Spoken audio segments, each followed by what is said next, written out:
Mike, let's talk some baseball. Barnstormers. We talked about the Phillies. Let's talk about the local team, the Barnstormers. They're in first place, one of the best, but it is the best record right now in best record in the Atlantic Coast League. Yep. Yeah, the Atlantic League. But what's starting to be interesting to me is they're losing a lot of players. I think a half dozen in the last week and a half, 2 weeks, and there's some other guys before that. And you can talk about that. It's impressive to me that they keep winning, even though these guys are going on to other ball clubs. What's going on? The thing with the Atlantic League is it's independent. It's trying to give guys an opportunity to get signed back into the affiliated minor leagues. So that's kind of the point of the league.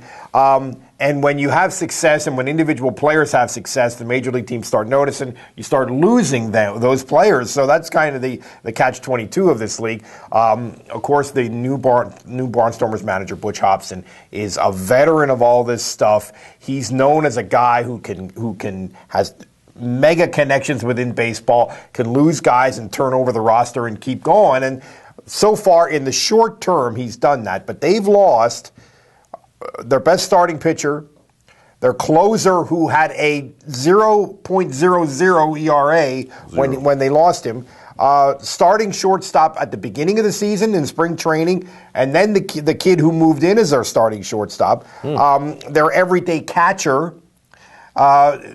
These are among the 6 or 7 guys that they've lost, and so far they've been managing to keep going, not miss a beat. It's short term. Again. Okay, this is when Butch Hobson earns his money. He's got these connections. You said he may be the best, well-connected guy in the sport. Talk about a couple of the guys that have come in recently. One of them is a name we know from the Phillies. He was a former Philly. And a guy from Taiwan, somewhere in the Orient. Well, the starting pitcher that I referred to is a guy named Jerome Williams, who was 6-0 with a next to nothing ERA, tons of strikeouts, the whole thing. He got signed last week. They've signed 2 pitchers since then. One of them is a guy named John Halama, who is actually going to start tonight. Now, this happened a couple weeks ago. They made a deal where they traded their 4th outfielder to Southern Maryland. Southern Maryland needed a 4th outfielder, and they got this pitcher who was in Taiwan at the time. It seemed like a really crazy trade. Yeah, it wasn't even clear that he was going to be available. Well, somehow he's available, and he's starting for the Barnstormers tonight. That's John Halama. Available. It was a guy who has like 60-some major league decisions, I believe. I mean, he's got some experience. And the other one that they've signed is a guy who Phillies fans may remember, J.D. Durbin, a right-hander. Halama's a left-hander, who is apparently going to be a rotation guy, too. So we'll see how that works out. He's lefty. I remember him. They had Chad Durbin the same time they had J.D. Durbin. They had 2 Durbins on the team. They call them the Durbin brothers. They were not related.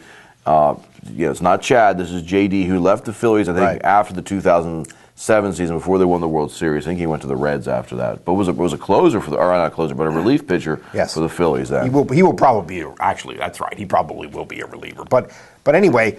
The nucleus of the best thing about the Barnstormers so far has been their offense, and that middle of the lineup is still intact, and those guys are still bashing, and that's the thing that they lead the league in most offensive categories, and that's the thing that has kept the Barnstormers ahead, and 5-game lead now, and we're more than halfway through that first half race. Remember, they play halves in the Atlantic League. So the Barnstormers are in pretty good shape to get through and clinch a playoff. So how are they shaping up for the playoffs? They're shaping up pretty well. At least they can get that first half. Even if they lose some more players, they're at least guaranteed a playoff berth, right? They are, but they're going to have to win the playoffs. I would think that they're going to have to continue to upgrade the pitching. Helps to have connections.